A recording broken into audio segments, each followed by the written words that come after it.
Ladies and gentlemen, the moment has come. Can you please rise and give Brandon Topham, the guest of honor, a round of applause as he joins us to share his business and his personal life to teach us how we can run better as business people. Brandon Topham, please, a round of applause.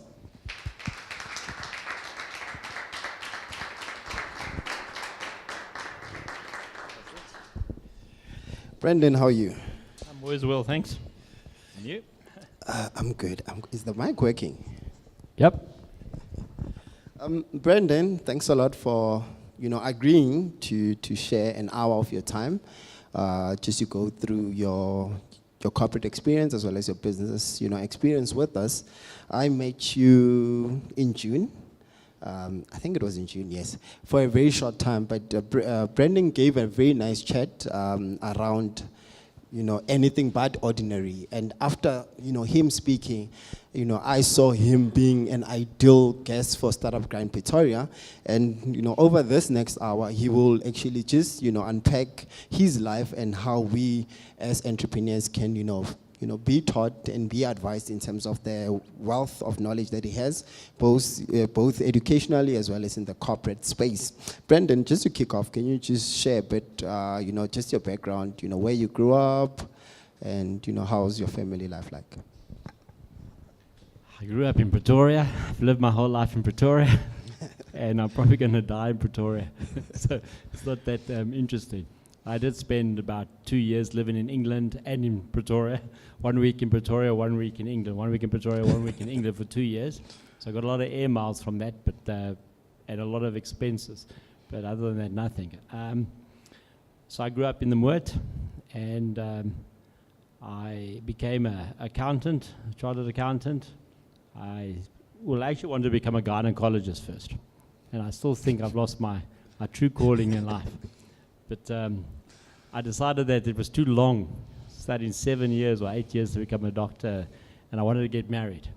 So my first wife and I started dating in high school. So I changed my career plans because of my desire to get married. Nowadays, you can get married a lot easier. You can leave home, but I come from a pretty conservative environment. The only way I was going to leave home was if I got married. So I changed my whole career and started studying law. And I didn't do any research into it. I went to university, registered for a degree, and everybody put up their hands for who would do one course and who was doing another course. And the names, more people put up their hands for the one course, so I quickly changed to that course. That was my basis for why I started to study law. That's right. Can everyone hear him? Okay. So you studied where? Well, I officially started studying at the University of Pretoria because there was still conscription at the time. And if I didn't do that, I would have to have gone to the army or be a conscientious objector. So I was registered at Takis for 2 years whilst I worked in full-time, basically, to pay my way through university. And when the national service fell away, I converted to UNISA. And all my degrees are through UNISA. And probably get a few more through UNISA. So I always joke with people, that wing there, when you come up there, I paid for it. The various things that you studied law, what else? Well, it's just CA and law, so that's 5 degrees in law, effectively. The master's was in law. And I started with a Bachelor of Accounting Science, then honours, they get what's called a Certificate in the Theory of Accountancy. And then did a BProc, I also did LLB and I did LLM. So I'm actually lying, I think I've got 6 degrees, I don't know, 5 degrees, 6 degrees. Plus a few other postgraduate things, HDIP tax and some others. And then your Still corporate, studied. sorry about that, just your corporate experience. You've been serving on various boards. Can you just talk us through, from, tertiary, what, the journey that you took in corporate? I'm a failed corporate person. So I started working in the bank, as I said, paying my way, and I used to dream of banking, and I used to go on holiday, and we used to criticize the way the banks were dealing with their clients, the tellers, etc. I actually even used to go into Menlyn on Saturdays as a relief teller to go and count Edgar's money. And I was there this week. We used to have something like 20 tellers. They've now got 1 teller with 3 counters. So it shows you how the world has changed in a relatively short amount of time, just the world of banking. And from there, I was offered articles in an accounting firm called BDO, and I was studying law at the time, and I thought, well, what do I know about accountancy? Because I did accountancy up to standard 7. And I said, well, then I saw the advertisements for jobs. It was called merchant banking, LLB, CA type of thing. And they were very well-paid positions. I thought, okay, I'll convert. And that was the basis for becoming a CA. So from BDO, I was basically headhunted by Investec Bank to go and work at, head up the corporate lending. And I lasted 30 days. And my share, everybody at Investec gets a lot of share incentives. And they went up, I think it was 200,000 Rand. This was before 2000. It was a lot of money in 1 month. They went up by that. And they asked me, now, why am I leaving the bank? And I said, if I stay here, I'll never own the bank. So I'm a foul corporate player. I've never been able to play very well in corporates. So from Investec, I started my own professional practice. I did the law articles as well, so I always finish what I start. I believe it's very important you finish what you start in life, because I started law, I had to finish it. And then I was approached by Deloitte to become a manager in the forensics division, and I worked for them 4 days a week. And I then left after a year and started my practice again in accountancy. And so I've never been very good in a corporate environment, so I'm a real failed corporate. So all my corporate involvements have been as a professional advisor to other entrepreneurs and businessmen to help them make their businesses bigger, etc. So I'm more an advisor. My mother asked me once, what do you do? And I always remember there was an ad on television about a little girl baking with her mother in the kitchen, and she said, you know, what do you do for fun? Well, what did you do as a kid? And we used to bake. And what do you do for fun? Cook, sorry. We baked. And I used to tell my mother, well, I meet. And what I do for fun is I meet with coffee, effectively. So I'm an advisor. And I also sometimes joke with people, and they ask you, what do you do? I say, I'm a prostitute. I prostitute my body, but I prefer to be a pimp. I prefer to prostitute your body. But so I'm not very good at corporate. So I've been in the corporate world, but I'm too entrepreneurial in that regard to be a traditional corporate bureaucracy player. And then now, are you still in business, having any a company that you started, or are you now in various boards and working for the Telemasters, or are you running your own company? Well, I have a very small professional services company. I've got my law firm and my CA firm specializing in forensic accounting. So I've done some interesting things there, including closing down a company called Fidentia. Some people may have heard about Fidentia in the Cape. It was probably Cyber's biggest corporate scam. Steinhoff might end up being the biggest corporate scam, but at this stage it's just the biggest corporate failure, not necessarily a scam. So I closed Fidentia down. And Telemasters, I was always their accountant. We listed it, and I'm still involved as an accountant, even through the political days. I've always been there. Seesa, I helped. We went to law school together. He started that business. He sold out to Rand Merchant Bank, retired, came and started another company now called Sir. You might have seen that company around. And Seesa, so I'm still on the board as a non-executive chairman of the company, but I'm not involved in the daily running. I also sold my shares out to the bank a couple of years ago. So then I was involved with the starting of the Airline one time, many years ago. We started that. Then when we listed it, I was asked to leave the board. I didn't fit the color profile for the JC, for the mixture. There was too many white men on the board, so I left it. And then towards the end, I was asked to come back on board, and I became the audit chair again. But in the end, I was the guy who said, we can't save it, and I pulled the plug. So I'm not involved in any big business of my own at this stage. So I'm also a failed entrepreneur, it seems. You've already brought up the Fidentia, scandal. I was going to have it last, but can you just talk us through that, how it went about, for you to being, compiling that forensic report, how did you end up actually doing that, and, what we can learn as business people to say, the biggest problem that Ponzi scheme had and how we should not fall prey to such? Well, fidentia is not very unique. There's many fidentias out there. So I started by doing a lot of investigations informally for the Reserve Bank over the road here. So if you don't have a banking license, you can't take money from the public, right? And when you do, it's an illegal bank, and it's very often it's a pyramid scheme. So effectively, that's where I started. I did a lot of that type of thing, and as a forensic accountant, you build up a reputation, and I was approached by the Financial Services Board then to be the inspector to go and investigate that matter. So how most pyramid schemes work, and in South Africa, a stokvel is very close sometimes to a pyramid scheme, but the difference in a stokvel and a pyramid scheme is there is still some underlying value to the members, and a stokvel normally invested in proper things. But in a case like fidentia and in Sun Multiserve, for instance, was another very big pyramid scheme at one stage, that people take the money and they do nothing with it except buy themselves fancy cars, get themselves good offices, a big audit firm. So, but the auditors never get around to being asked to do anything for the company. And normally you'll make sure you get a pastor or a minister to have put 1,000 Rand in and pay them out 5,000 Rand. And he tells his friends that he made money. And specifically in white South Africa, you get a rugby player to put in some money, and he tells his friends how much money he made, and you get a cricket player, just one or two of them, who are the early investors, and they are testimony to everybody else.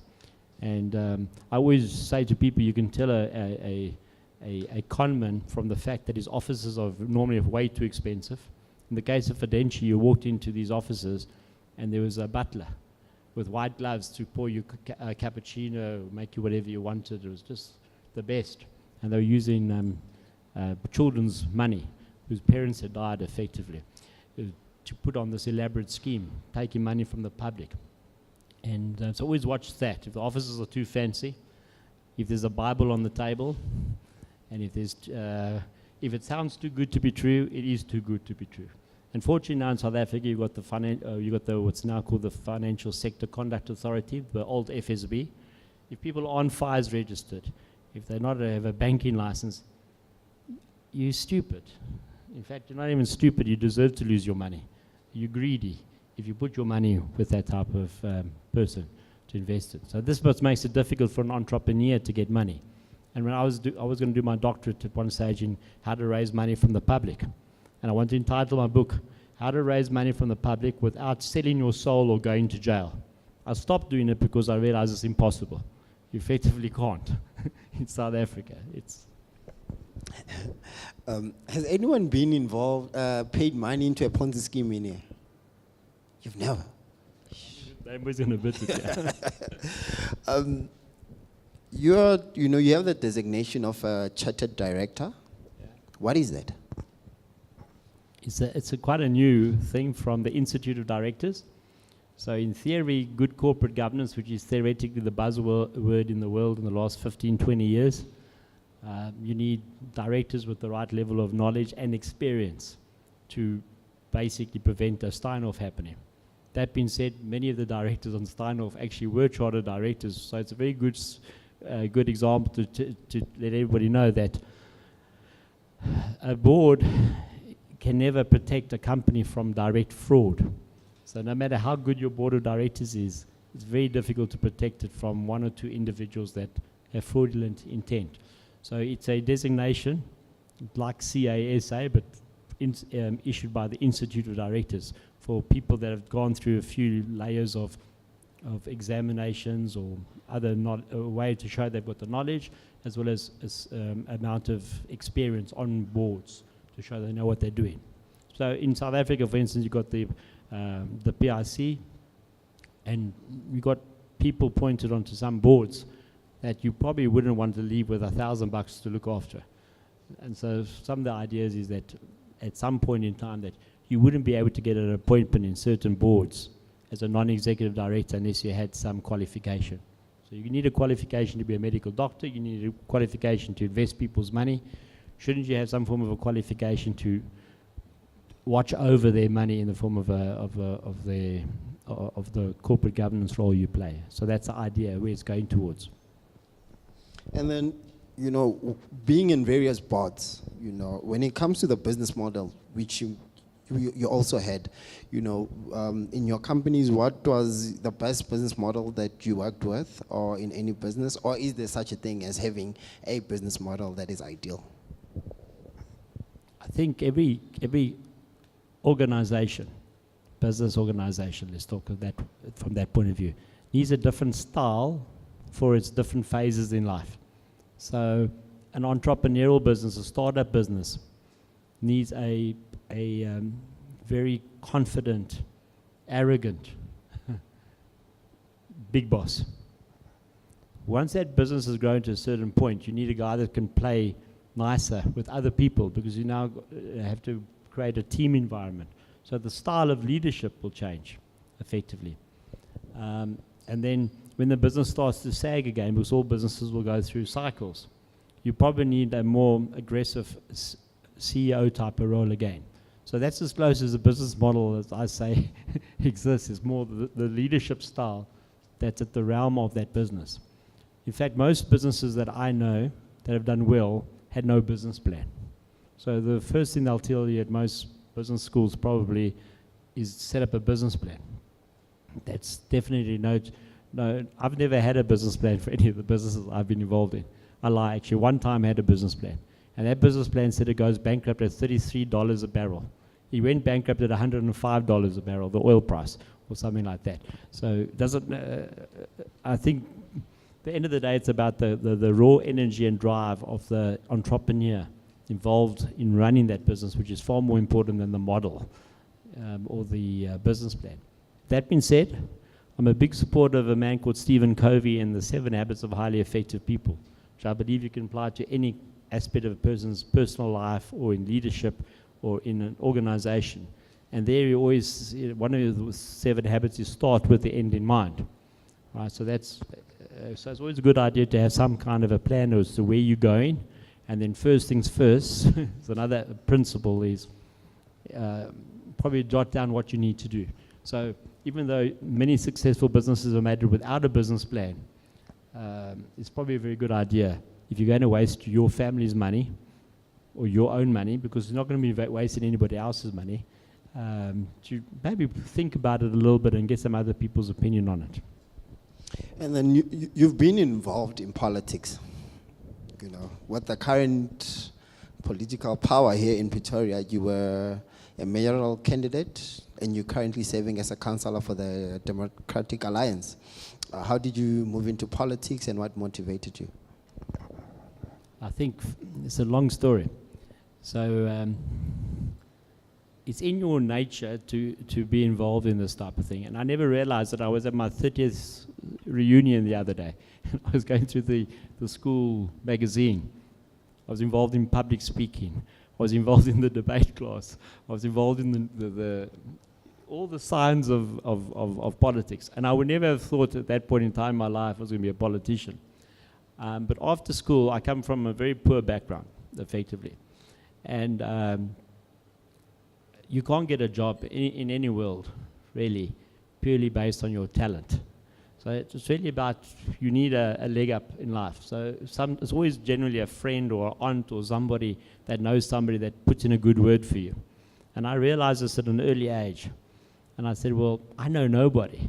I come from a no-name school with no old boys club or anything like that. So it's a good idea to start to network, etc. So I got involved with non-profit organizations. And through that, you learn quickly. A guy called Anthony Robbins in America, he's a big motivational speaker. And he basically, one of his principles he teaches is, you can't help yourself until you learn to help other people. And it's true, the more you give back to your community and helping other people, the more chances you're going to start to do well. So through that non-profit involvement, which always starts out from a selfish point of view, very few people now do things without thinking what's in it for me. And there's nothing wrong with that. So as long as you understand that when you're leading this generation, and then from that, it just got to the point where the next thing I can to play a bigger role in helping other people was to take it to the next level of non-profit, to get involved in politics. So it was 12 years ago I got involved in politics there. But after 9 years, I was a full-time politician in Parliament for 2.5 years. I resigned, and I'm just back for now to help out a little bit. But effectively, I'm a failed politician as well. You bring up the word fail a lot of times, but looking at what you've done, I don't see any failure. Do you have any questions? Or are you still reserving them? Okay. What the Let me tell you about failure. I mean, the word is, by definition, if you haven't really made it to the top of something, haven't you failed at it?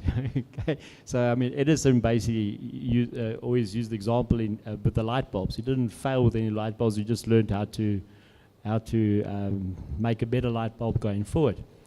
But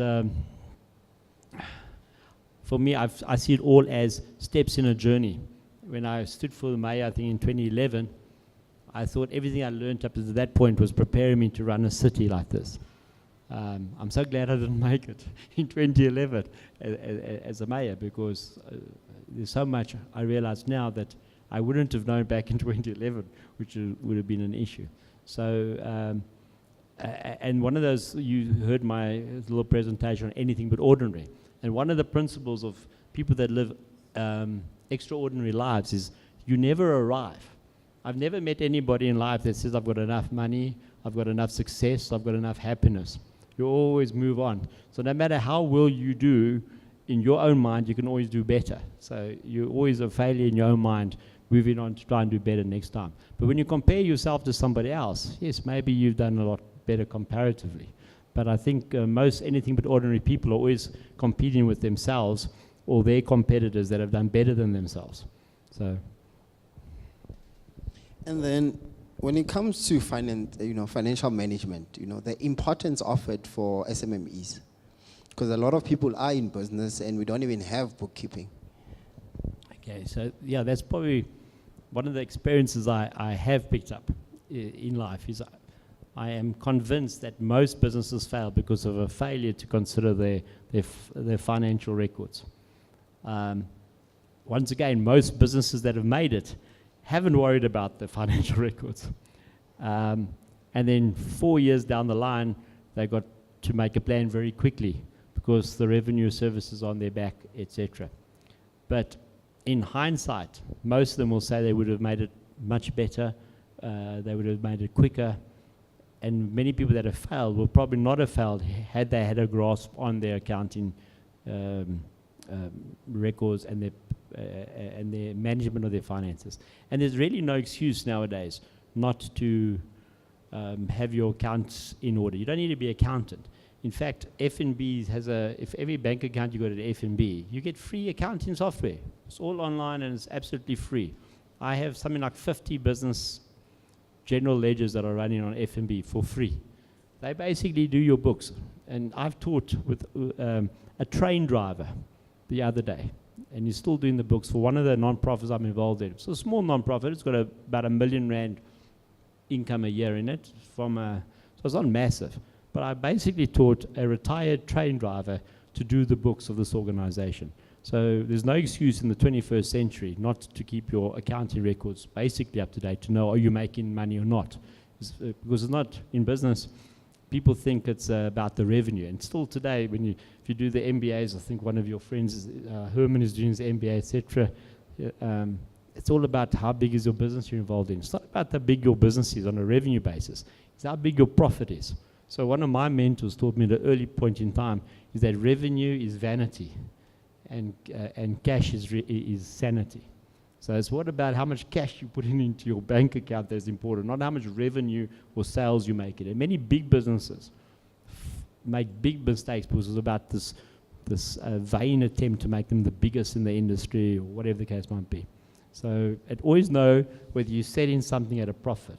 And some of the best businessmen in the country, back in the day with your traditional grocer, green grocer or cafe owner, who on the back of a matchbox knows exactly how much money he makes when he sells you a cigarette alone, a single cigarette or whatever. And there are many big businesses that have got no real idea as to how much profit they're making when they make a sale. And you often selling stuff below your gross profit, never mind above the profit you need to make to carry all your overheads. So single most important recommendation for entrepreneurs, in my opinion, having been the accountant for probably 300 entrepreneurs minimum, is get your books in order. Don't leave it to 4 years down the line. It might be too late. With someone that says, my turnover it's 2,000 a month, can you still say they must keep their books in order, or they should get to a certain, threshold for them to start getting their books in order? I think I've said it. Doesn't matter how much money you're selling, you must know, are you making a profit on 2,000? You could tell me your turnover is 2 million a month and you could be making a loss. Charles Dickens said many years ago, I'm going to misquote him, but it's something like revenue £100, okay, expense £105, results unhappiness. And then it said something like income £10, expense £9, result happiness. So if you're not making a profit, what are you doing?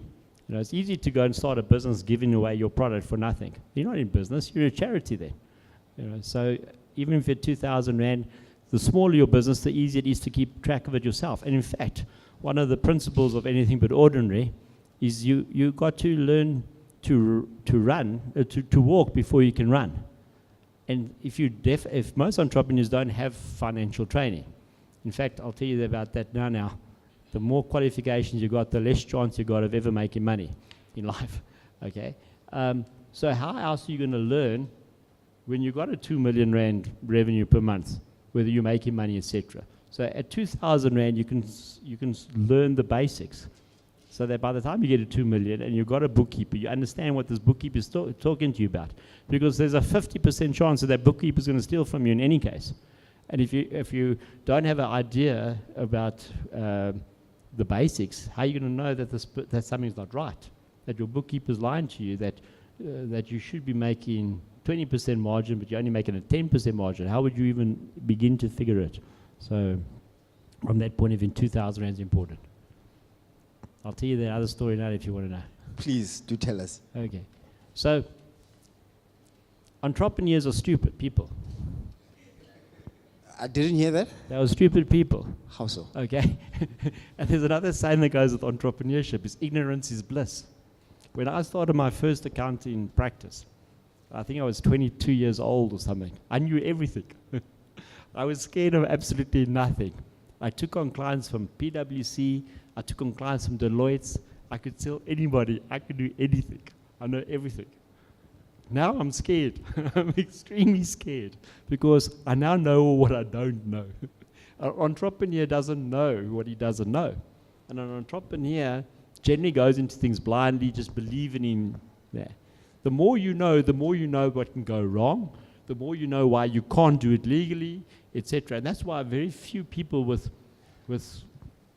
MBAs, CAs make money, because they know that what they're doing is actually legal. All right, when I'm taking money from somebody, if I ask you for some money and you give me 1,000 Rand investment, I've just broken the law. All right, but I don't know that. If I don't know that, so I can do it. But if I ask you, I can't ask you for that money now because I'm scared of going to jail for breaking the Companies Act or the FIRES regulation or the Banks Act. So very often it's good not to have too much qualification or too much knowledge, because it will inhibit what you're prepared to do and the chances you're prepared to take. And then on the other side is if you got a degree or two, you got something to lose.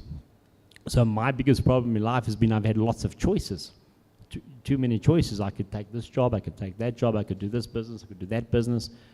And what I have learned from my extremely wealthy friends, I mean, I'm talking about people that they got so much money that they will never spend it in their lifetime or their children's lifetime, effectively, is that the single most important factor that makes entrepreneurs successful is focus. All right? But when you've got choices, you don't focus on going for making that business of yours successful. So that's why I'm saying qualifications and educations very often get in the way because it gives you too much choices. It gives you a nice, comfortable salary every month. Why take this chance? When I'm going to get a 25,000 rand salary with no risk, or I can go on my own and I might make a 200,000 rand a month salary, but you never know.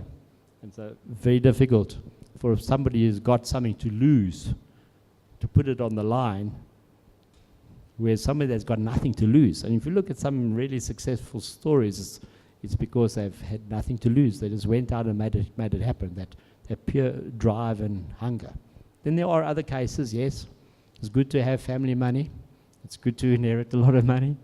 But very often, that's the generation that throws away the family wealth. But most entrepreneurs did it just because they had no choice. Make the money or starve. But how do we know what we don't know? How do we get to that point of knowing what we don't know? So when you crawl in, you learn to crawl, you knock your head, but you're knocking your head at a low speed. All right, so when you start in business and you run straight into that wall, you're going to hurt yourself. But when you crawl into that wall, you're going to cry a little bit, but you can recover from it. That failure I was speaking about earlier. So you fail, yeah, you know what you did wrong. So most people learn from making mistakes. Same with leadership. And that's an important skill. You learn leadership by messing it up, by upsetting your friends in a group environment. The next time you'll be a little bit more sensitive in how you address an issue. Same with that. And that's where very many people get mentors and advisors, because they've knocked their heads on a matter before. And sometimes, if you are an open-minded mentee, which very few people are, who are entrepreneurial, because I know what I'm doing, I'm going for it, you might stop and listen and say, no, maybe don't go that way, go that way, you see. But very often the only way to learn is by making that mistake. Anyone who has made a mistake and has learned from it? Do you have any questions? Don't we have business people in here?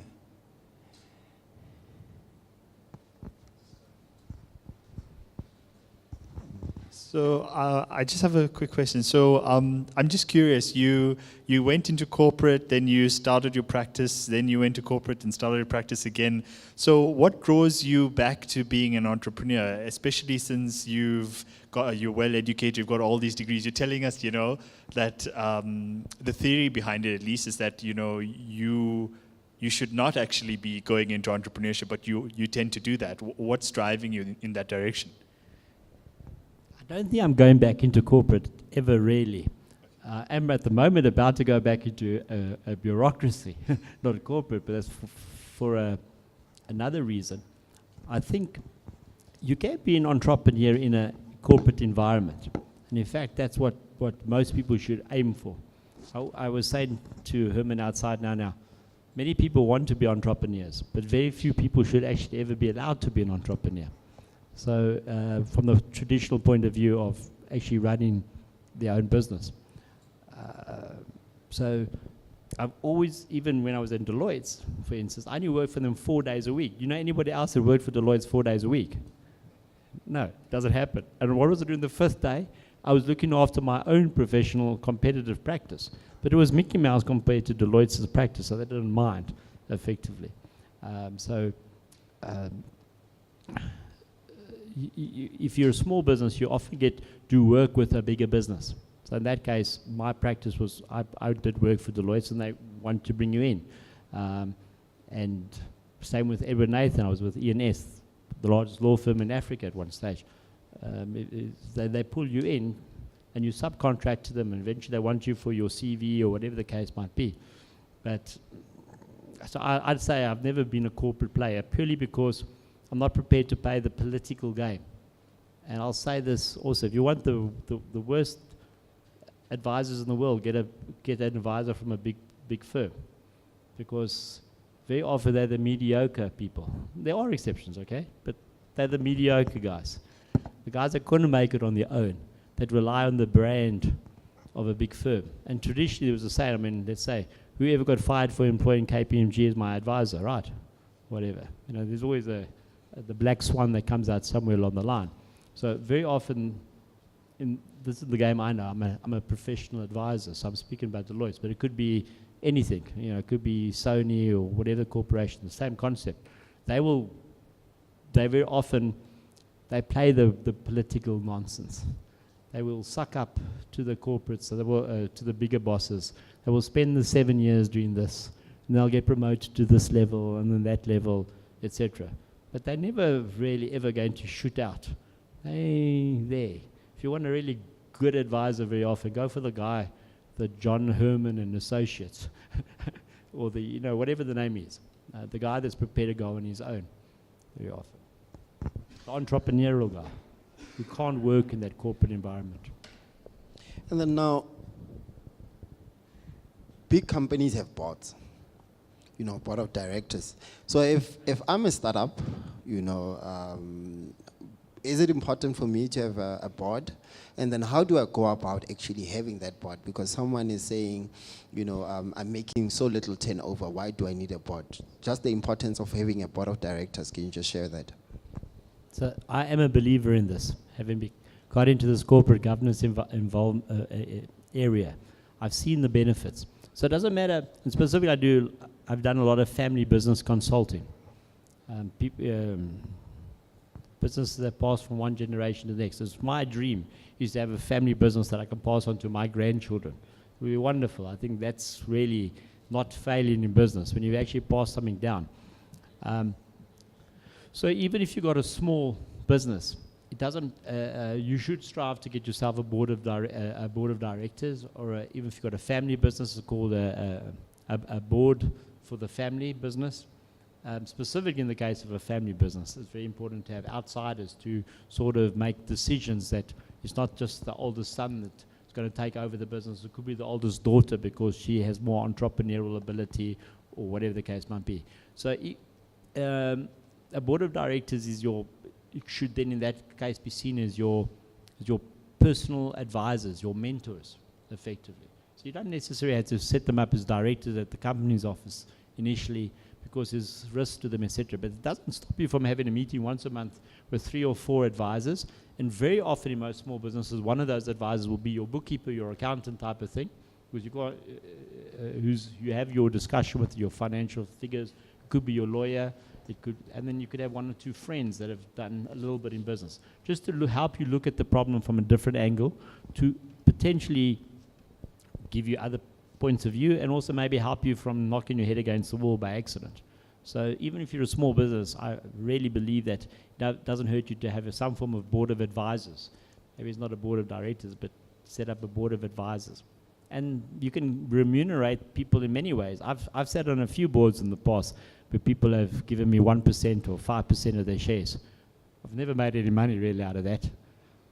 Or maybe a lie, maybe once or twice I might have, but I spend far more of my time wasted, in hindsight, helping other people with giving them advice. And I'm saying wasted from the point of view of not having made money. But I've learned, I've gained experiences, I've built my network up through that, etc. So how do you ever decide whether it was a waste of time or not? In fact, one of my first biggest clients, I charged them, I think it was about R1 million in consulting fees. It was on a government sale many years ago. The lawyers for the government who messed up the deal, I think charged them 27 million rand or something. I charged my client R1 million of the deal, and I saved him tens of millions of rands in lost interest that they messed up on. I got that from doing the tax return of a man with polio for free for 5 years. And eventually he said, no, I've got a friend, he's one of the, he works for this company, and there's going to be a sale, I went to see them. And then I took a chance to a non-profit because we had a congress in America. So I made an arrangement. I flew to America to see this man who was one of the richest men in the world at that time. All on the back of 2 things. Doing a tax return for a man with polio who couldn't afford it being done for free for a couple of years. It was probably more than 5 years actually, probably 7 or 8 years. And secondly, at my own risk, I went and introduced myself to this man who's got, and I'll even name the law firm, he's got a book like this, printed about this big, with his advisors around the world, Deloitte and Tush, he used to work for Deloitte, in every country in the world except in South Africa. effectively. My one-man practice did that deal, and in fact still does the audit through my associate. So, yeah. And then how do I go about setting up the board of advisors? How do I choose them? Well, so I think you must look at any board, any corporate governance, per the King Commission, the King report says, a board of directors must have diverse skill set. So you can't have a board with just chartered accountants. You can't have a board with just lawyers. You can't have a board with just engineers. You can't have a board with just entrepreneurs. So first start with what your skill set is. And then, like Henry Ford said, you advise you surround yourself with people that are cleverer than yourself. It's another good way to check for a illegal type of a company, a fraudulent company, because there's a term called hubris, this belief in yourself, and you're this driving force that you can get anybody to agree with you. People like that generally tend to not like other people that have got brains around them. Okay, so if you get somebody that says, I know what I don't know, and I surround myself with people that know what I don't know or know more than I do, it's a good sign that the people at the top have the right intention. So you should do the same. Surround yourself with people with those skills that you need. So if you are an engineer mind, heavens, terrible for business, engineer. Get yourself an accountant. Every board needs an accountant or two. Get yourself somebody that understands sales. The most important success in business is ability to sell. So look at the skill set you need. Specifically, if you can get some people with industry knowledge, that's ideal. And then say to them, look, I can't afford to pay you, but I'll be indebted to you and I'll repay you somehow if you need it. And maybe I'll give you some shares. If this works, here's an option. So that's how I would set up the boards. Find the people that I need, and then find a way to convince them to give you a limited amount of time. And that's the next thing. When you ask for people's time, don't waste their time. And also don't ask for people's advice and then just go ahead and blatantly ignore it completely. You don't always have to take the advice, but you've got to at least say why you're not taking it and say, I appreciate that, but I think under the circumstances, I'm rather going to go this route. But hopefully it was the right decision type of thing. But don't just, and then also don't waste their time. So don't go and have a 5-hour meeting. It's, I'll tell you, on one of the boards I've sat, it sits for 5 hours. No, it sits for about 8 hours. And it makes the worst sandwiches. We have the worst sandwiches. And it's a small Mickey Mouse company, theoretically, in comparison to another board, which is a massive company. The board on a long meeting takes 2 hours and has a damn good meal, effectively. So don't, and the one board we talk sometimes a lot of rubbish. The other board is very focused to the point, the board pack is prepared, so don't waste your board of advisors' time. Same applies to a mentor or if you're a mentor relationship. Don't waste your mentor's time. If you're going to go there to discuss something, prepare the stuff that you want, so that you're not wasting time. Talking about mentors or advisors, can anyone be a mentor, or it needs to be a certain person with a certain skill set? And how do you identify suitable mentors or advisors for you? Anybody can be a mentor, all right? But you want to get the right mentor for you. So you need a mentor so in any mentoring relationship, you want to ascertain what is the end objective of this mentor-mentee relationship. Okay, so then make sure that your end objective is stated and what skills you require from this mentor to help bring out in yourself. So you can look at that. Your mother can be a mentor. Your mother is probably a mentor in your life. I said your best friend can be a mentor, but they're not necessarily the best person you need to mentor you for the specific thing of growing your business. Now, that's a very bad mentor goal. It's too broad. So ideally, in a mentor-mentee relationship, you're going to have specific, smaller targets set. Yes, you can have this wider, bigger range mentor, but to get the most from a relationship, to try and focus it. I need your help to penetrate 100,000 Rand a month sales in this area. Not it's more specific, that helps you get the right mentor for that position. And at the end of the day, you beggars can't be choosers. So everybody would probably like Richard Branson as their mentor, but he's not going to be everybody's mentor type of thing. So you got to look around you for who do you think will be able to help you the most. And then you got to convince them to give up the most valuable thing in their life for you. That's their time. And that's what we don't actually appreciate here in Africa too much. Time. We waste it all the time. And you don't waste somebody, you don't ever waste an entrepreneur's time. You never waste a successful person's time. Because he'll forgive you many things in life. He'll forgive you losing his money. He'll forgive you many things, but don't waste my time. That's most people that have achieved some success in their life realize that's the one thing I'm never going to get back. And then when it comes to mentors, do we need to pay for them? And how do we put value to say, for this mentor, one can pay a certain amount? That's called a coach. Okay, so you would never pay a mentor, you pay a coach. A coach is somebody who's made a business from mentoring. A real mentor you don't pay. A real mentor is doing it because he wants to give back. Remember what I started with? Many successful people are prepared to mentor. I mentor a number of people. I can't mentor anymore. But yes, I mean, that's for free. So a mentor you don't pay for. Many big corporates pay for professional coaches for their management. That happens. Yeah. But quite frankly, I've never paid anybody as a coach. I've paid other people to let me coach them. It's a business. I think a really good mentor, and for most entrepreneurs can't afford a coach, find a free mentor. And then what is the difference between a business mentor and a business coach, if there is a difference? I'm not an expert, but I'd say no, there's no difference.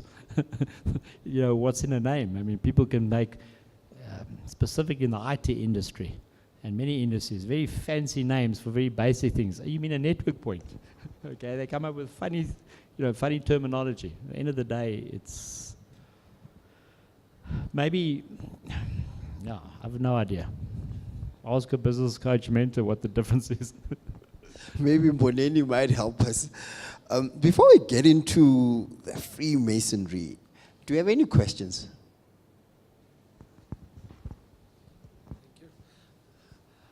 Thank you for the advice so far. I would like to know, do you have any specific tips for non-profit startups with specifically to boards? Are there any differences or any regulations that we must look out for?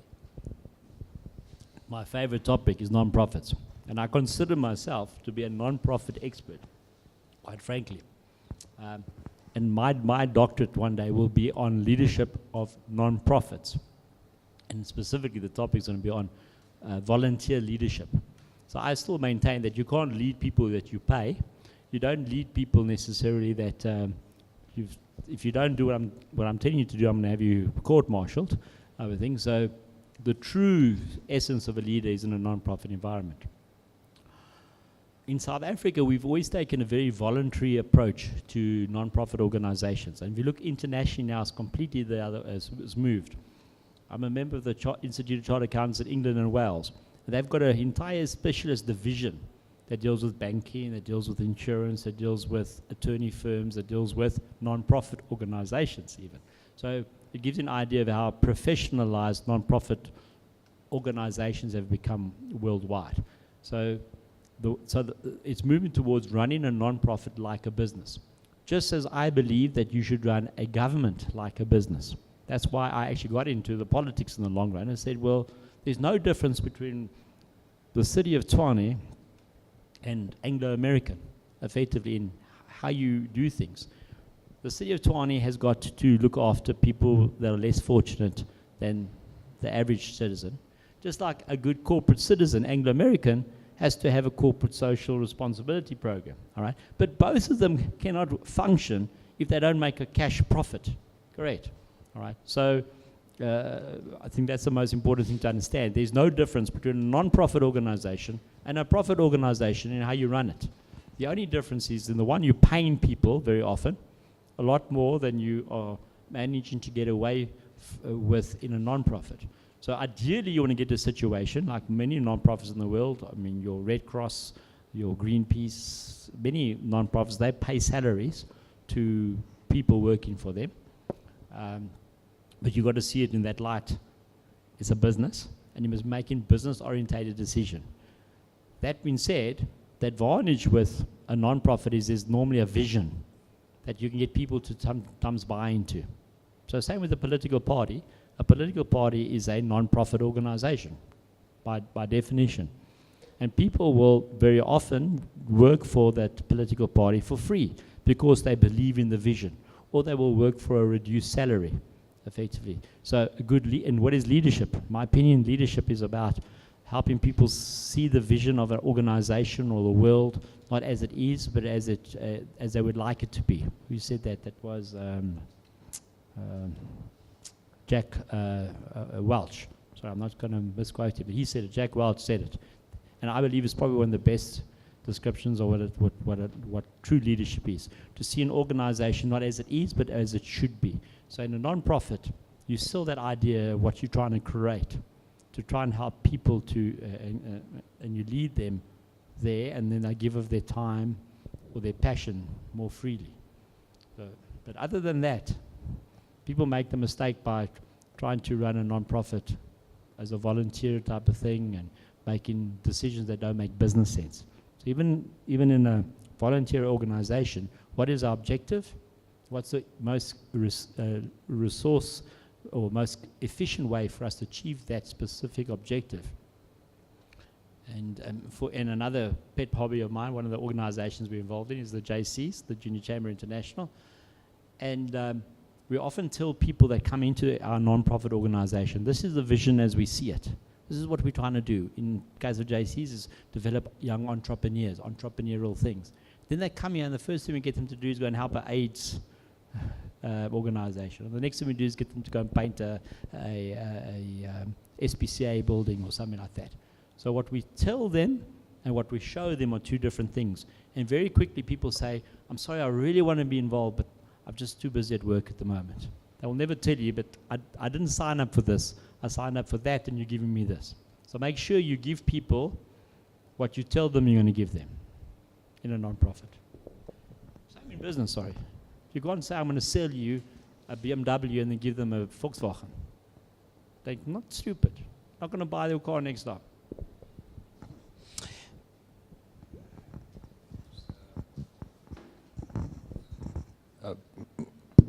Sorry, just a quick one. I see some fluidity in your career. You're moving from doing 4 days at Deloitte and a day at your consultancy to another corporate. I mean, how do you get that fluidity right? I think there's a lot of people who are caught up in corporate and they've got some of that entrepreneurial bug, but they just don't know the right way to take the leap. I've learned the hard way with it, and when people ask me the question, I normally have a couple of paragraphs, and I can't really give them a succinct type of an answer. So I'm really curious to find out how you do it.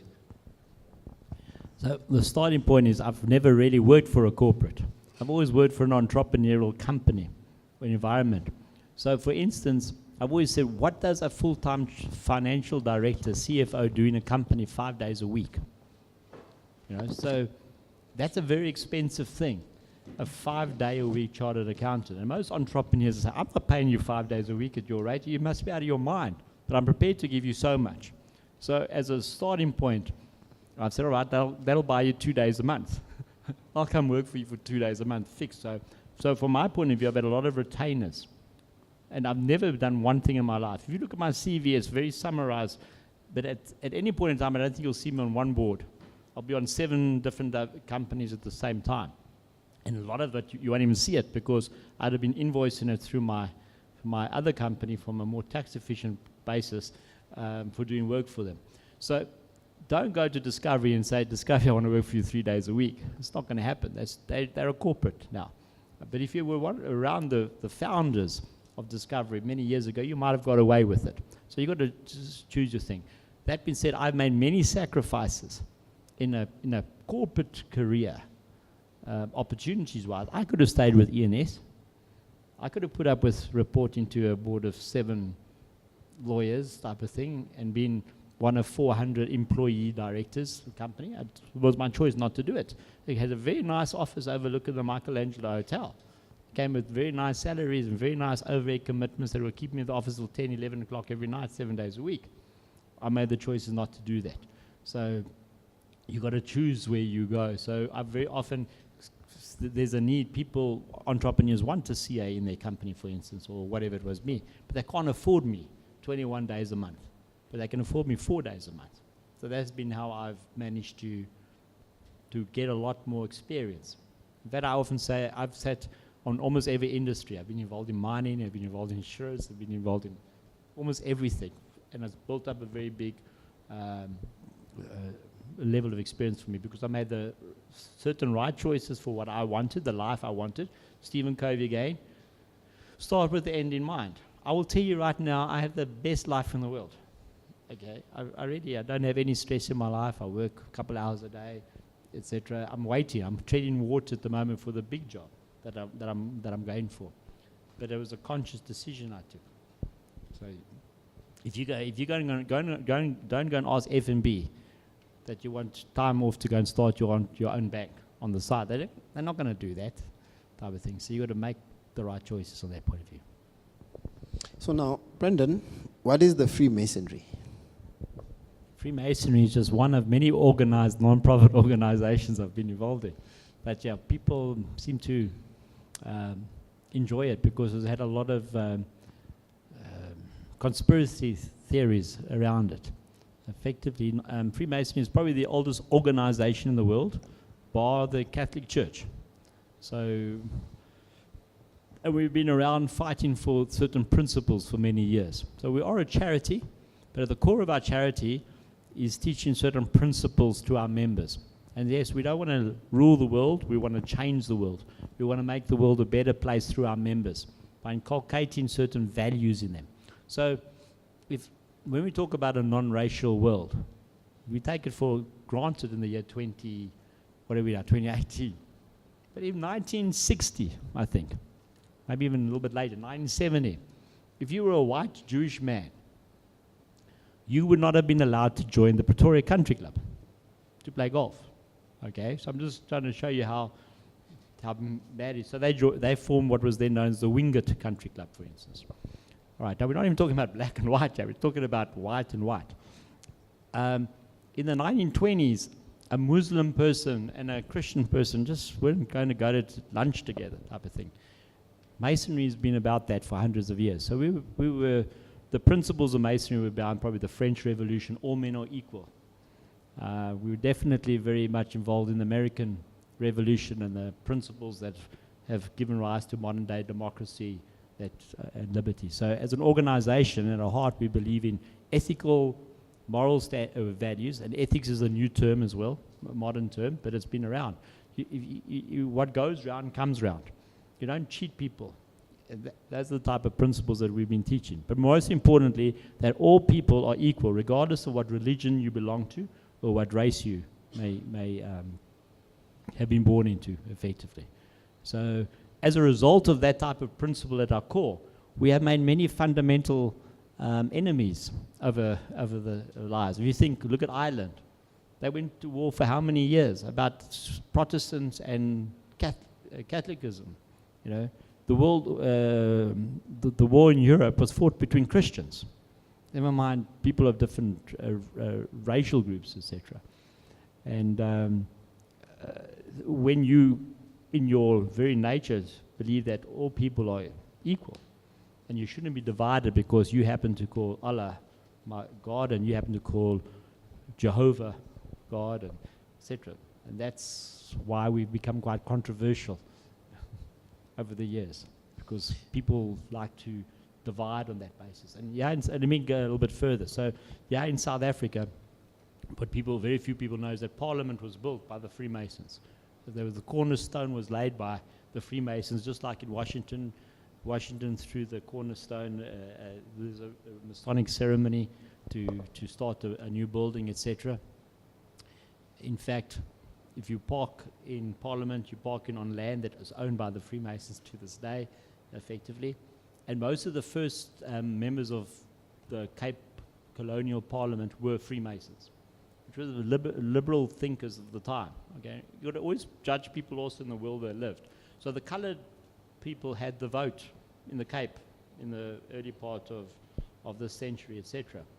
And then after 1948, when the National Party came in, they had to get rid of this manner of thinking. So a very conservative thought process happened.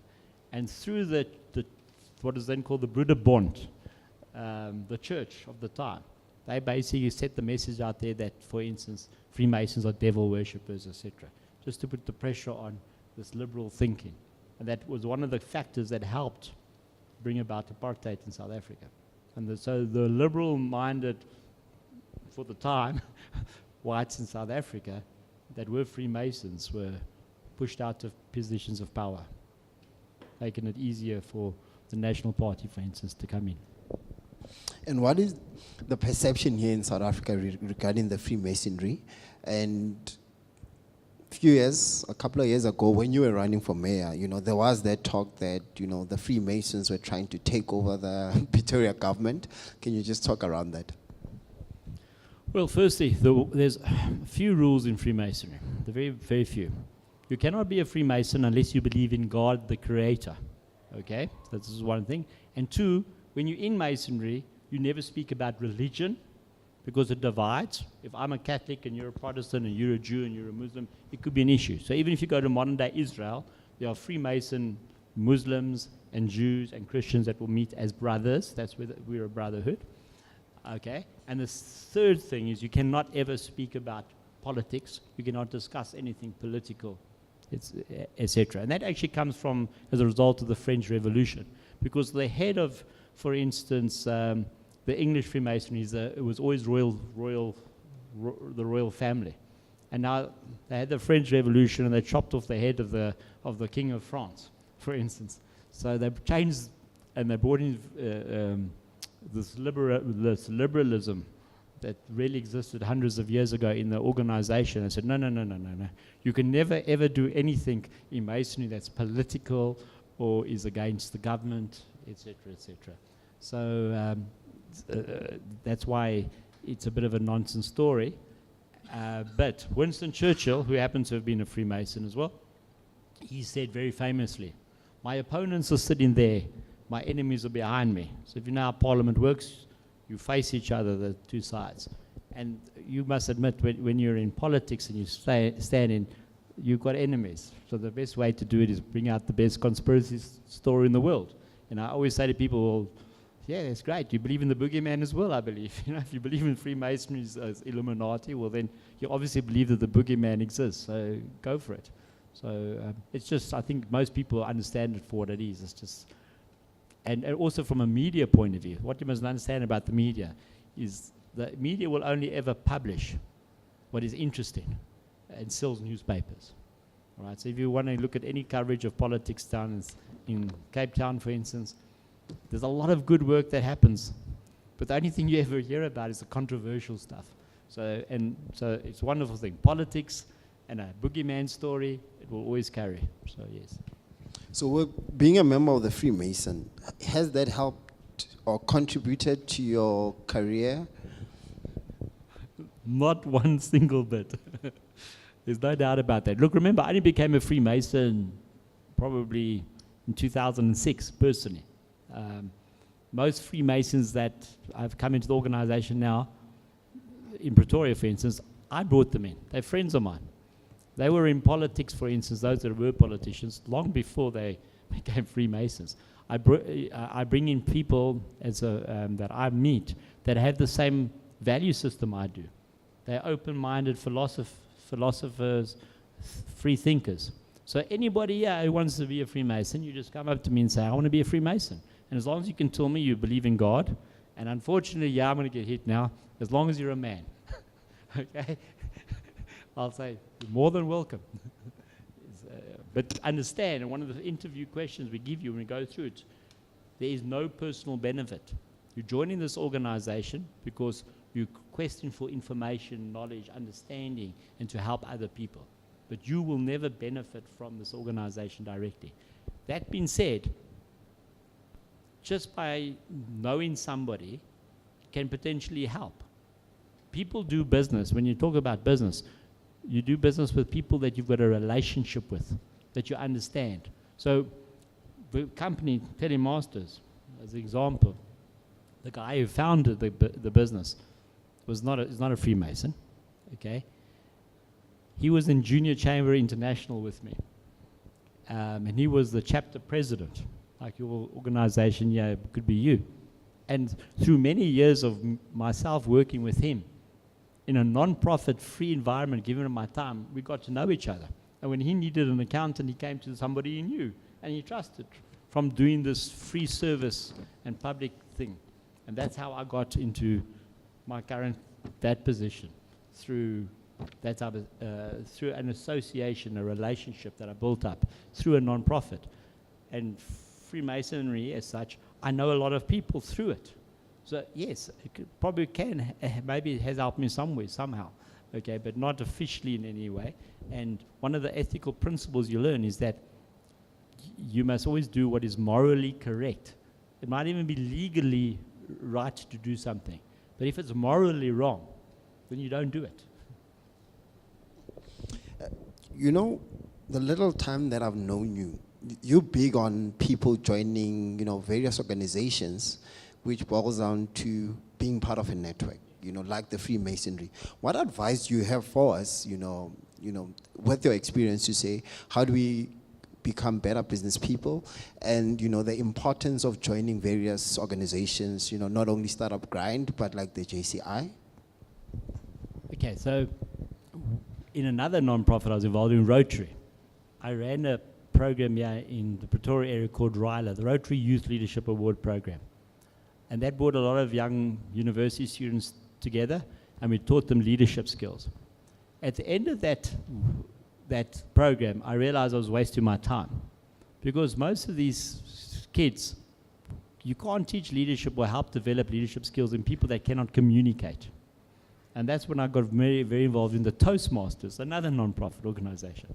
So if you want to be an entrepreneur in a corporate, if you want to be a successful politician, if you want to be a successful salesman, if you want to be a successful entrepreneur, the most important and first fundamental skill that anybody must have, and they will use for the rest of their life, is they must be able to sell themselves. Okay, if you can't sell yourself, you can't sell your product, you can't sell your product, you can't sell your organization. And Robert Kiyosaki, the author of Rich Dad, Poor Dad, good book to read, terribly written, but one of the concepts he's got in there is he went and learned to be a salesman, and he went to Xerox, I think it was, to learn. I'm saying that before you can even do that, you've got to go and learn, build your your confidence. So the first thing you do, and everybody should do, is do Toastmasters.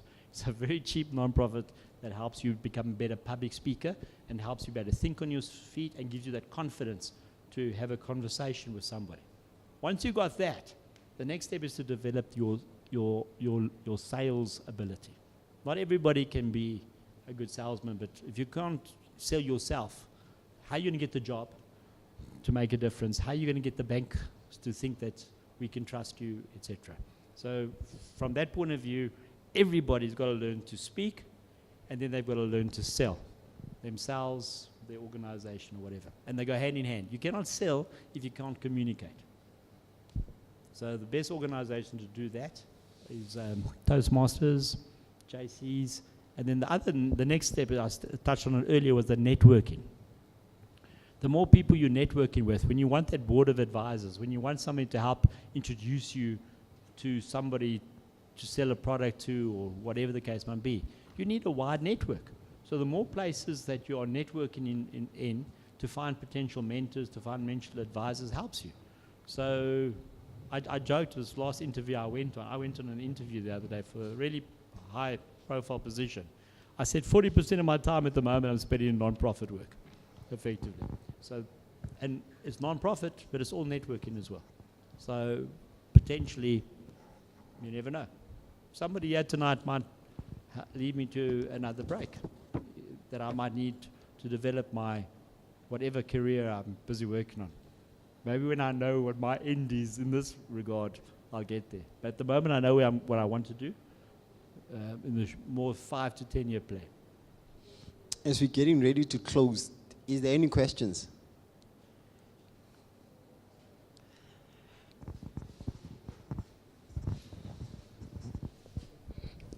Hi. I just have a question about the Freemasonry. So, since you guys aren't about the money, do you guys serve a higher purpose? And if so, what is it? Like, what is the goal? Since you said that the goal is to help, what is it? Definitely serve a higher purpose. Higher purpose is to make you a better person, to play a more important role in your society, to give back to it. That's really the purpose. The world, there's this famous saying that never doubt that a handful of committed people have changed the world. In fact, it's the only thing that ever has. So there's no organization that has started with thousands of people at once. It's always started by 1 or 2 or 3 people in a room. Think we want to do this, we want to do that. Masonry core belief is to take, it's a slogan which I don't like, but I'll use it, take good people and make them better. So if you are a criminal, we can't let you into our organization, all right? But if we think you're, and when I'm saying when we think, I'm using it very widely, 99% of people that join our organization apply will be admitted into it, as long as you're a man. Sorry. If you're a lady, we're going to refer you to the lady Freemasons. But Freemasonry is there because men and women are different. No matter how you look at it, we think differently. We have many, it's not good to generalize, but we approach life differently. And I always use this as an example. I'm going off on a tangent. I spend a lot of time in aeroplanes. And whenever 2 strange ladies would sit down in the aeroplane seat in front of me, and they did start to speak, from Cape Town liftoff till they landed in Johannesburg, they would talk non-stop. One of my parliamentary friends, we used to drive in the horrible Cape Town traffic together. We used to say, how's it? Okay, see you later today. We'd have an hour in the car, we probably wouldn't say a word with each other, type of thing. Men and women are different, we learn differently, and that's why sometimes I think the statistics around the world shows you that all boys' school and all girls' schools perform better than a mixed school when it comes to educational things, etc. So our order has been around to develop the way a man thinks. And that's why we are very still on that basis, okay? We believe men and women are equal. Don't ever, as part of one of our rituals, we highly esteem women and we treat them as equals, but they just can't be members of our organization as such. And it's there to make you play. And that's one of the reasons I got into Parliament, for instance. Because I gave up a lot of money becoming a member of Parliament, because it's a full-time role, effectively. And giving, as a Freemason, it hits your conscience that you should be doing more for your community. And that's why I went to Parliament, for instance. I left for another reason, but yeah. So our higher goal is to make you play a more important role in your life, your family's life, and your community's life. Okay, that's cool. Can I ask like another one? I was taking a walk in Sunnyside, Pretoria, and I saw a couple of flyers for like Scientology, and I was like, yo, Scientology. So what are your takes on other organizations coming into like Africa and sort of trying to like, I don't know, spread their message? Okay. Well, that's a wide question, but I mean, we live in the 21st century. And there's another author, Feldman or something, I think, the world is flat. Okay, and he basically says, it doesn't matter where you're born, whether you're born in Soweto or whether you're born in New York, the opportunities are there for you. There's another book, what's his, Gladwell, Malcolm Gladwell, that, what's it called? Anyhow, I'll come to me in a moment. But look up Malcolm Gladwell's book, it's very important. That whether you're going to be a success in America as a professional ice skater or not, it's probably about 50% chance to do is which month you were born in, effectively. So, outliers, there you go. All right, perfect. And there's other very good concepts in the book, Outliers. Another very important concept for every entrepreneur is read, okay? A lot of good books. So we cannot live in a world where that's witchcraft, we can't let it in. Or we're going to live in an open world. That's the concept of Masonry. Have an open mind. Don't judge. Don't believe what the church says, that only the priests can read the Bible, that the Bible can't be translated into English or German or whatever the case. But that's the world we come from. That's what we're fighting for. So don't ever come and say it comes from outside, it's bad. Because a lot of what we have in the world, in South Africa today, comes from outside. Okay, so don't see it automatically as bad. On the topic of Scientology, that's a religion. So officially, eventually got the status of a religion for the tax purposes in America. I've done some research on Scientology. You've got to be wacko to join Scientology. But that's a personal choice. And if you want to join Scientology, I will 100% support your right to join Scientology. And I will fight and I will picket for your right to join Scientology. Because we live in a democratic country that gives everybody the freedom to choose the religion of their choice, etc. Okay, but it's a personal choice you must make. So let's not be scared of what's outside stuff, but open your eyes and do your research before you join anything. Behind you. Thank you. I've got a very short question. I found myself to be in a very a small scale business entity, like a hospitality kind of a business, a guest house. But I do believe that most of our friends, of my friends around here, we are begging to get funds in order to grow bigger and bigger. In our own government, they will tell you that go to DTI.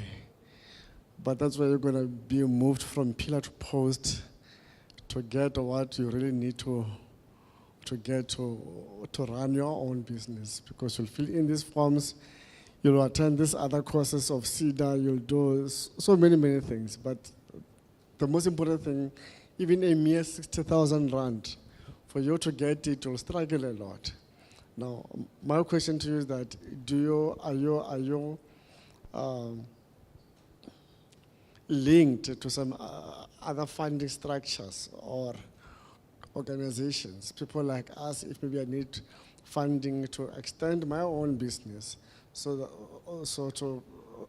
I can able to request funds, even if it is in the form of a loan that I can pay in a period of maybe 3 years or so, or 24 months, something of that nature.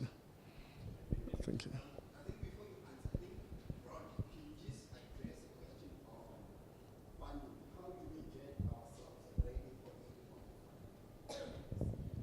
Okay.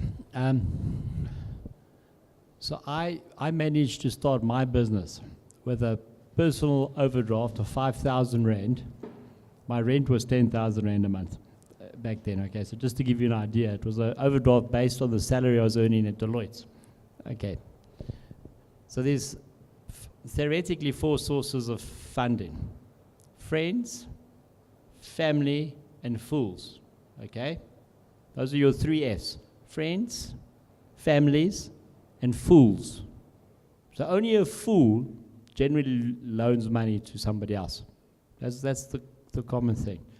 Banks are not a source of funding until you have started your business, effectively. When you've got a bit of a track record, then the bank may loan you the money if, first and foremost, you can show that you can have cash flow to repay the loan going forward.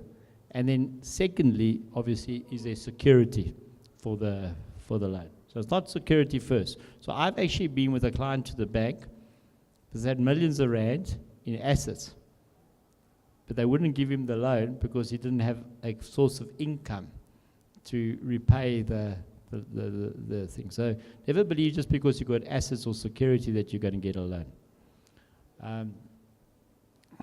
So the only way to fund a business legitimately in South Africa, and if you're doing any form of business, if you aren't in the position to shake a hand with the person that you're going to be doing the business and make the decision, specifically if you're a small entrepreneur, don't waste your time.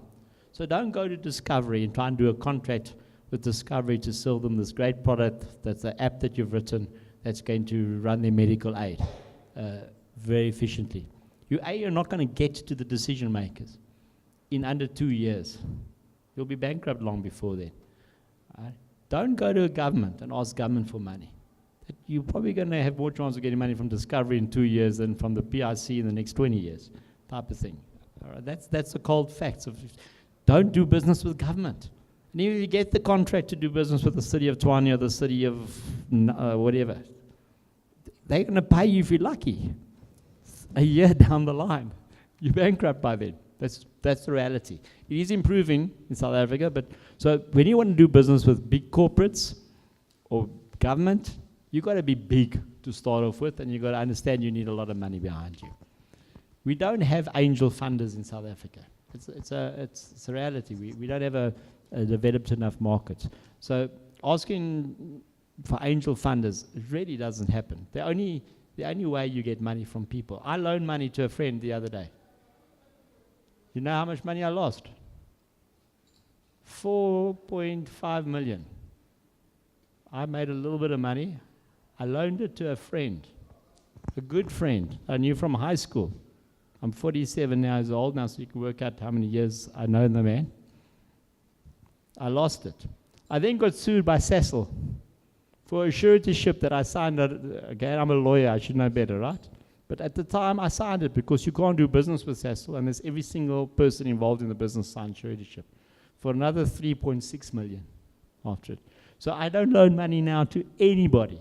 My children will have a hard time getting money loaned to me effectively. So if you want to invest money, you give it to a professional investor to put into unit trust over the long run. If you want to lose your money and be a fool like I am, I'm a fool that's given all my money away on investing. You might be lucky you can find a fool out there that will believe in you enough to give you the money. But the only way to do it is to crawl along at a small little hospitality business. Don't get greedy. When you make a bit of money, don't go buy a fancy house. Don't go buy that BMW and put a nice new spoiler and new mags and lowering kit on it and go down the streets in Atteridgeville there with your cool made man now and trying to get laid effectively. Put that money back into your business and build a track record. Get your books to date. You've got the financial statements, pay your tax to SARS, do the VAT, all that stuff. And then you might be lucky to get a loan from a bank or some type of a more corporate professional investor. But other than that, you're looking for a fool or a friend that really believes in you. And then the next thing, if you're going to invest in somebody's business, you better be involved in running that business. That was what I did wrong. There was nothing wrong with the business, other than I was too busy sitting in Parliament doing other rubbish, for instance, that I wasn't involved. If I'd been involved in that business, I wouldn't have lost all my entire savings that I had built up from many years working. So the answer is no. But everyone must understand, you've got to start small and become bigger. You don't become big quickly. Nobody's going to accelerate that business for you.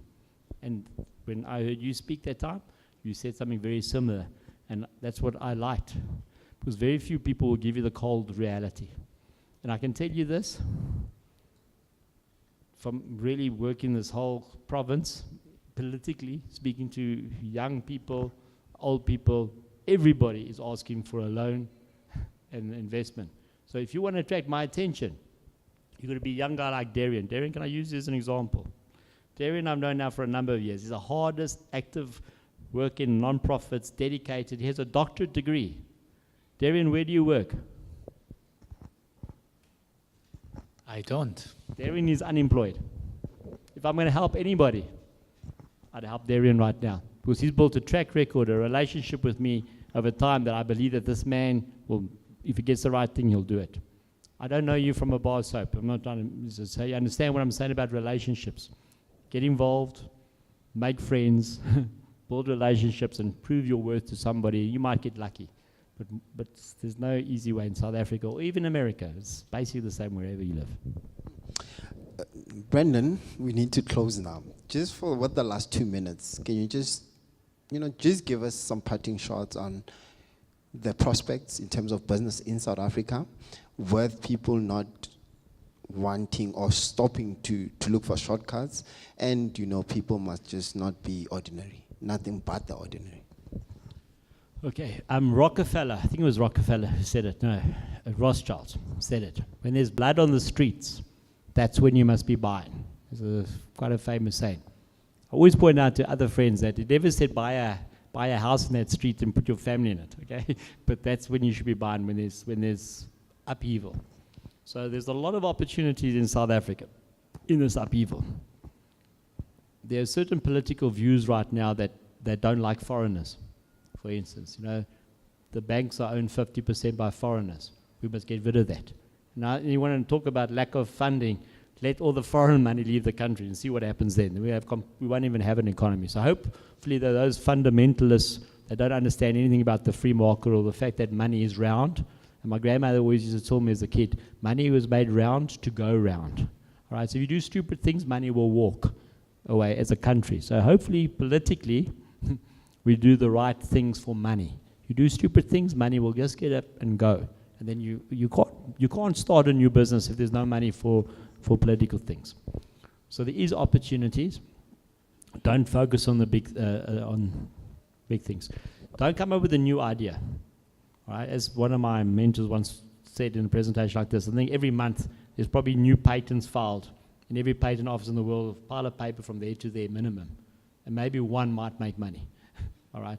So don't think of a new idea. Think of what people want, that need. What do people want? And then fill it. Fill it in a more efficient way or a cheaper way. And then the third thing is, I'm an accountant. When I invested in a friend that made plastic bags, I knew nothing about the business. I've learned a lot about the business since. But don't go and do something you know nothing about. Pay your school fees. I always say to youngsters, they want to all start the business. I'm studying entrepreneurship at university. I'm going to go and start a business. You know who's going to lose money very fast. That kid's dad. Okay, that's the only person who's going to lose. So pay your school fees. You cannot, in most cases, 99.9999999%. There are a few exceptions. You will never make money if you don't know the business. So you go and work your way, learn the business from people who do it, so you don't make those mistakes and knock your heads in answer to your other question. And then the last two things. Cash is king. You want a business that gives you cash. Unless you're in Amazon that can work for years without making a profit, you've got to have investors behind you that can afford to make loss. And then the last thing was, that was the second last thing, you must focus. So going back to your question, it's very difficult to work for a boss, look after a family, go to church, and make money in your private business. It has been done, and every single or most successful businesses all started in the garage of their parents. Okay, so don't try. In fact, I'll give you one last story. One time, I got involved because I was the advisor of one of the funders at one time. And you know where his business was the day he invested into one time? It was in his mother's backyard, in the domestic quarters. That's where his business was. And he built up all his money by putting computers in, etc. He was a multi-millionaire. He never drove a Ferrari. He never drove a Porsche. I once said to him, why don't you get yourself a nice BMW or something? He says, I arrive in my 626. It was a Mazda 626. Because when I park next to the owner of the company in his Porsche, he doesn't think that he's paying me too much. Like he doesn't go and find a competitor. So one of the concepts. So don't live beyond your means. But even if you got the means, sometimes it's not a good idea to be too flashy. If you're too flashy, so I've got a Porsche. I drive it once every 2 weeks just to keep the battery going. Most of the time I drive my Hyundai or my 1980 Mercedes, which is very popular at the moment. These vintage old cars, everyone's buying from me.